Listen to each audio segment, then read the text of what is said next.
just knocking more home runs out of the park. Yeah. Over 500 commutations occurred this weekend. Over 400 affected immediately going free. Several hundreds leave Oklahoma prisons in justice reforms. Hit it Today. Just today. Yes. Today. It made Fox News as the largest single-day commutation of prisoners. Most of them, as Oldham would call, political prisoners. That's exactly what they are, for the most part. Yeah. So it's good. Now, again, it's not a pardon. These are people who have already served way more than what the current law says is the maximum we can sentence them for. So we didn't go soft on them, folks. Okay? And so there's that. There's now, I like what one of my young bloggers, a millennial, Ian Copeland, said, churches, this is your hour. Mm-hmm. And this is where the faith community does things the government cannot do, that, socialism cannot do.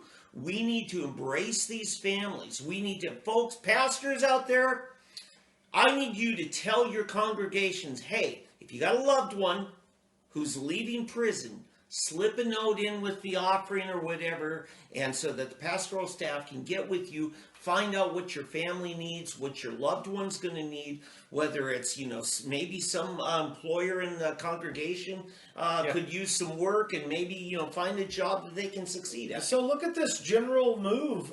This is, again, from Sooner Politics 11/2 this year. Oklahoma is not alone in this shift of view. The federal government is also releasing 3,000 inmates this week. Mm-hmm. Similar justice reform initiative, key part of President Trump's reform initiative.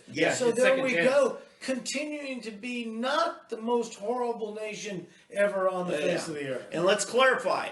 These are all people deemed to have committed nonviolent crimes. Of course, we wouldn't call them crimes either. Some of them are non-violent. Were crimes, but they're non-violent. But the vast majority of them, we can't lawfully call them crimes because no one was harmed.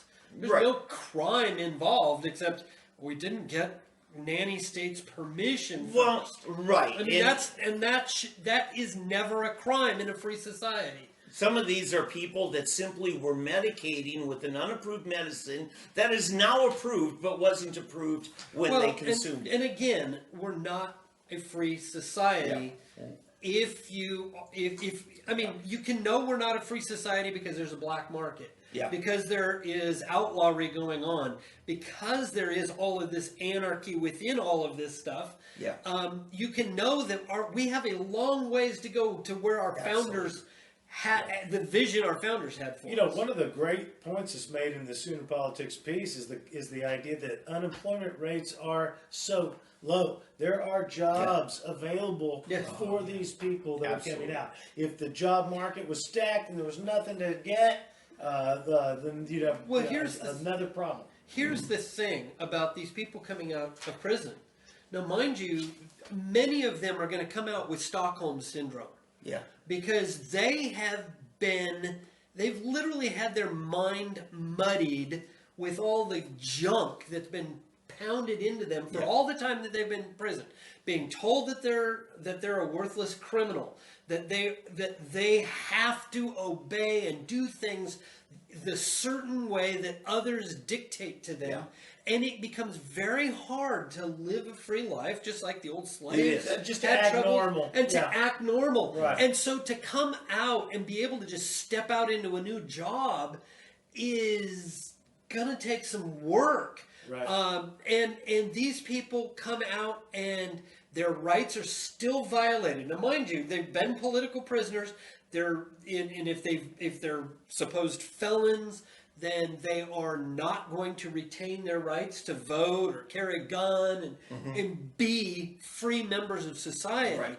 So there's a lot left that needs to be overcome by those around them to help get them over that hump of readjustment and back into society. And that's really where, if the churches aren't reaching out and helping minister that, then we have some major problems. And just, I'm going to put this down to a very personal level. You and I both all of us need to have the same decency that Jake Elwood had.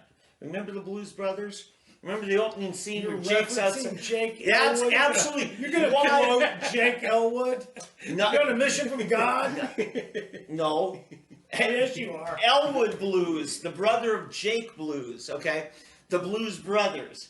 So Elwood never forgot his brother and was there to meet him when he came outside the penitentiary.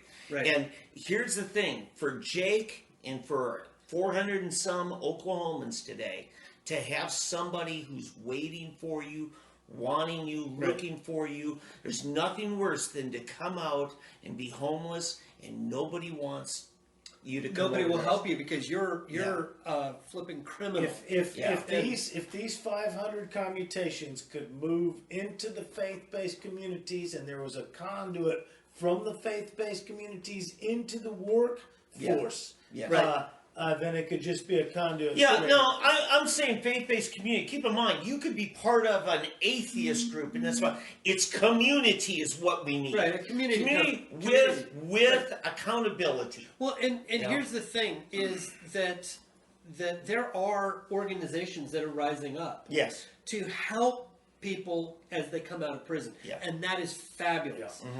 Help them find jobs despite their felony conviction, where they have places that they can go and without fear check the box. This is what Obama was saying. Just because you've received a commutation and you're out of prison doesn't mean you can't be a good employee at your next job. Did he say that? I didn't say that. Okay. See, you sticking up for Obama. What's wrong with you? You have me going for a second. I'm like, what? You're my brother. My only reaction to that Obama thing was it looked like he was on psychotropic, bobblehead drugs. But yeah, so That- this is a good day, and this is a it's start. good stuff. They're saying that by year's end, we could have 2,000 moved out of prison. We're headed in the right direction. Okay. Yeah.